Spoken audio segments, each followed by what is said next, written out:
दोस्तों, आज के इस वीडियो में हम आपको हजरत अली और श्री कृष्ण जी का एक ऐसा वाकया बताने वाले हैं जिसे आपने इससे पहले कभी नहीं सुना होगा। और इस वाकये को सुनकर आप लोग हैरान रह जाएंगे और सिर्फ हैरान ही नहीं, सोचने पर भी मजबूर हो जाओगे। इसलिए आज का यह वीडियो आप सभी के लिए बहुत खास है। आप इसको आखिर तक जरूर देखें और सबसे पहले आप अल्लाह की मोहब्बत में इस वीडियो को दिल से एक लाइक जरूर कर दें और मेहरबानी करके इसे शेयर भी कर दें ताकि और भी लोगों तक यह मालूमाती वीडियो पहुंच जाए। तो चलिए दोस्तों, शुरू करते हैं। दोस्तों, क्या आप जानते हो कि हजरत आदम अलैहिस्सलाम से लेकर हजरत ईसा अलैहिस्सलाम तक जितने भी अंबिया कराम इस दुनिया में तशरीफ लाए, उन सब ने अल्लाह के आखिरी पैगंबर हजरत मोहम्मद सल्लल्लाहु अलैहि वसल्लम और उनके अहले बैत और उनके घराने की शान बयान की है। और यही नहीं, अल्लाह के आखिरी नबी हजरत मोहम्मद सल्लल्लाहु अलैहि वसल्लम के तशरीफ लाने की पेशानगोई भी अपनी अपनी कौमों के सामने करते रहे। जिस रात अल्लाह के प्यारे नबी इस दुनिया में तशरीफ लाए, उस रात की तमाम निशानियां यहूदियों के यहाँ पर मौजूद थी। यही वजह थी कि अल्लाह के प्यारे नबी हजरत मोहम्मद सल्लल्लाहु अलैहि वसल्लम को दाई हलीमा के हवाले करके दूर दराज मुकाम पर भेज दिया गया था, ऐसी जगह पर जहां तक यहूदी नहीं पहुंच सकते थे, क्योंकि वो यहूदी ही थे जो आपकी दिन रात तलाश कर रहे थे। वह जान चुके थे कि आने वाला आ चुका है, जिसकी पेशन गोई हजरत मूसा अलैहिस्सलाम ने की थी। इसी तरह से हिंदुओं और ईसाइयों के यहाँ पर भी अल्लाह के आखिरी पैगंबर हजरत मोहम्मद सल्लल्लाहु अलैहि वसल्लम और आपके अहले बैत का तज़किरा किताबों में मौजूद था। जिन अंबिया किराम को किताबों और सफ़ों से नवाजा गया था, उनकी किताबों और सफ़ों में भी आपके तशरीफ आवरी के किस्से मौजूद हैं। लेकिन आज इस्लाम के दुश्मनों ने अपनी अपनी किताबों में से वो चैप्टर ही गायब कर दिए जिनमें अल्लाह के आखिरी पैगंबर हजरत मोहम्मद सल्लल्लाहु अलैहि वसल्लम का तस्करा मौजूद था। और जिन किताबों से आपका वो तस्करा गायब ना कर सके, उन्होंने वह कुतुब खाने ही जला डाले, क्योंकि उनको इस बात का डर था कि अगर हमारी कौमों ने अल्लाह के आखिरी नबी हजरत मोहम्मद सल्लल्लाहु अलैहि वसल्लम का जिक्र अपनी किताबों में देख लिया या फिर पढ़ लिया, तो फिर लोग रोज बरोज मुसलमान होने लगेंगे और दुनिया से दूसरे धर्म और मजहब पूरी तरह से खत्म हो जाएंगे। दोस्तों, क्या आप जानते हो कि इस वक्त दुनिया में जितने भी मजहब राइज हैं, उनमें सबसे पुराना मजहब हिंदू है। और आप यह जानकर भी हैरान रह जाओगे कि एक जंग के दौरान हिंदुओं के भगवान श्री कृष्ण ने अपने ईश्वर से प्रार्थना की थी, यानी कि दुआ मांगी थी। और उस दुआ के दौरान उन्होंने किसी इला को 3 मर्तबा मदद के लिए पुकारा था। अब क्या आप जानते हैं कि वह इला कौन है? श्री कृष्ण जी ने जंग के दौरान किसे मदद के लिए पुकारा था?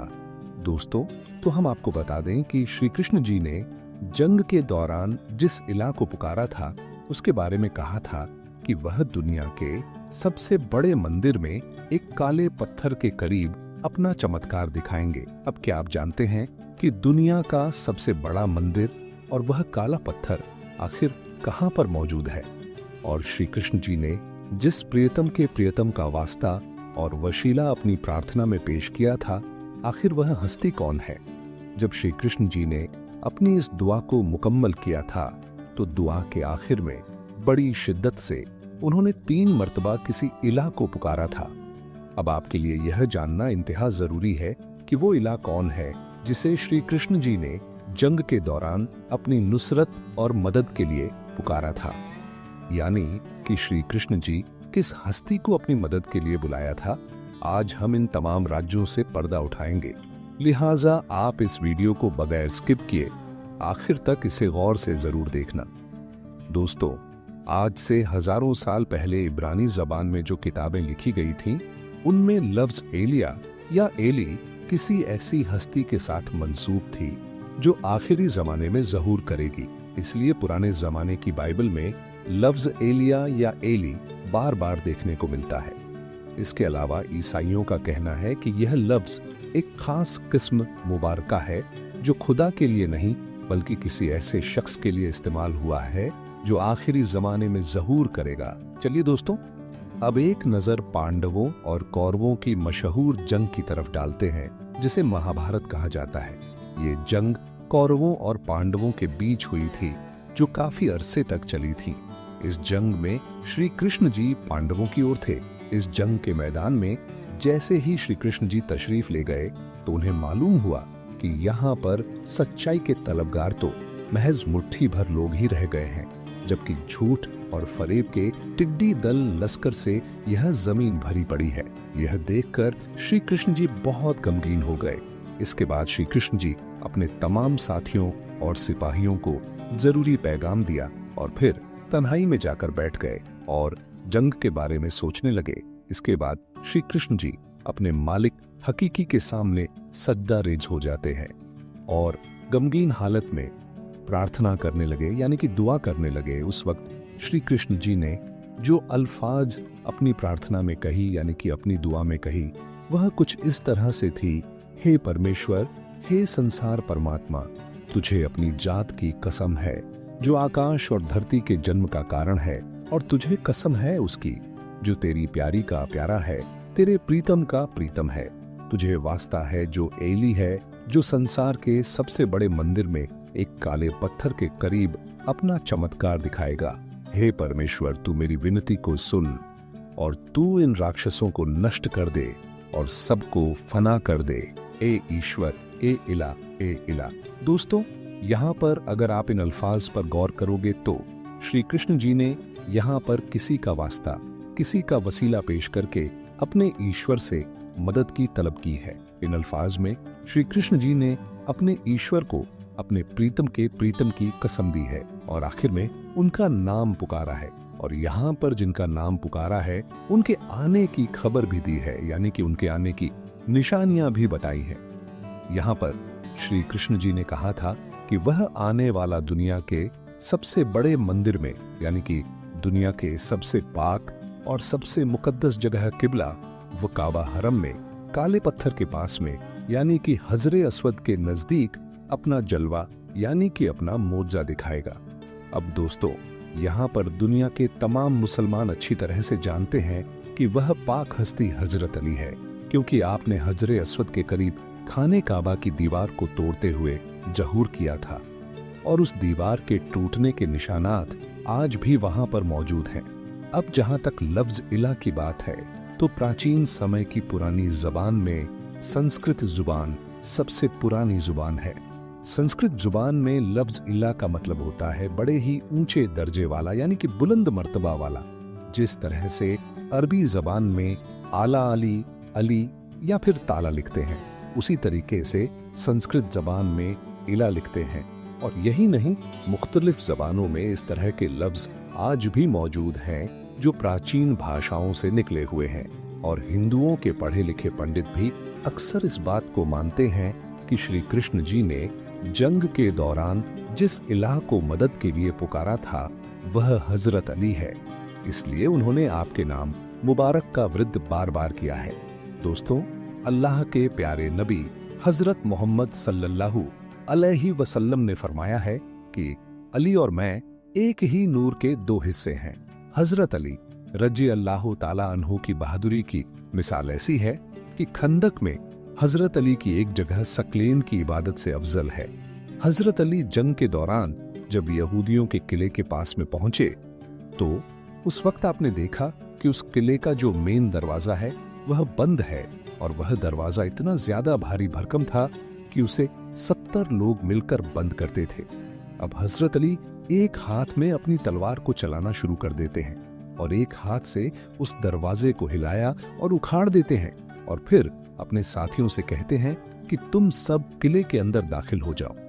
दोस्तों, इसके बाद हजरत अली एक हाथ से तलवार चलाते रहे और एक हाथ से उस दरवाजे को तब तक उठाए रखा जब तक कि तकरीबन 600 सहाबा किले के अंदर दाखिल ना हो गए। फिर जब सारे सहाबा किराम किले के अंदर दाखिल हो गए तो हजरत अली ने उस दरवाजे को इतनी जोर से फेंका कि वह कई गज दूर जाकर गिरा। तो दोस्तों, ऐसी थी हजरत अली की बहादुरी। यही वजह है कि आज भी औलिया इकराम और आपके चाहने वाले आपको अपनी मदद के लिए पुकारते हैं और यही नहीं, फिर मदद को आते हुए अपनी आंखों से देखते भी हैं। इस्लाम मजहब हो मानने वाला पहला मर्द हमारे मौला अली ही है, जिन्होंने बचपन में ही इस्लाम कबूल फरमाया था। और जब एक बार मोहम्मद सल्लल्लाहु अलैहि वसल्लम को कुरैश लोग मारने की प्लानिंग कर रहे थे, तब भी हमारे हजरत अली ने उनकी जगह पर सोकर मोहम्मद सल्लल्लाहु अलैहि वसल्लम और हमारे प्यारे नबी की जान बचाई थी। अल्लाह ने फरमाया कि अली, हर नबी का एक राजदार होता है और मेरे राजदार तुम हो। बेशक सुभान अल्लाह। दोस्तों, हजरत मोहम्मद सल्लल्लाहु अलैहि वसल्लम अल्लाह के महबूब हैं और आपने हजरत अली को अपना भाई कहकर पुकारा है। मोहम्मद साहब ने तो यह भी कहा कि जो अली का दुश्मन वह हमारा दुश्मन है। दोस्तों देखो, कितनी बड़ी बात मोहम्मद साहब ने अली के बारे में कही थी। और यही नहीं, उन्होंने यह भी कहा कि जिसका मैं मौला यानी कि रहबर हूँ, उसका अली भी मौला यानी रहबर है। तो अब श्री कृष्ण जी जिस प्रीतम के प्रीतम का वास्ता और वसीला पेश कर रही थे, वह हमारे हजरत अली रजी अल्लाह ताला अन्हो है। अल्लाह के प्यारे नबी ने फरमाया है कि अगर सारे लोग इब्ने अली अभी तालिब की मोहब्बत पर जमा हो जाते तो अल्लाह ताला दोजख को पैदा ही न फरमाता। लिहाजा हम इंसानों को चाहिए कि हम सुन्नी सिया देवबंदी वहाबी और बरेलवी के चक्रों में आकर आपस में न बटे, बल्कि अल्लाह के प्यारे नबी और हजरत अली की जाते अकदर को पढ़ने की कोशिश करें और उनकी बताई हुई बातों पर अमल करने की कोशिश करें। अल्लाह ताला से दुआ है कि अल्लाह पाक हम सबके दिलों में अहले बैत की मोहब्बत को, बल्कि अल्लाह के प्यारे नबी और हजरत अली की जाते अकदर को पढ़ने की तौफीक दे और उनकी बताई हुई बातों पर अमल करने की तौफीक दे।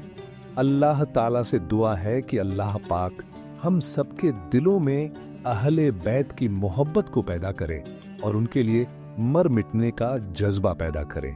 आमीन। दोस्तों, वीडियो अच्छी लगे तो इसे लाइक, शेयर और चैनल को सब्सक्राइब जरूर करें, क्योंकि आपके सपोर्ट से ही हमें खुशी मिलती है। अल्लाह ने फरमाया, जो दूसरे शख्स को खुशी देता है अल्लाह भी उसे खुश रखता है। अगर आपके भरोसे दूसरे को खुशी मिलती है तो आप यकीनन इस वीडियो को लाइक कीजिए, जिससे मुझे खुशी मिले और आपको भी खुशी मिले।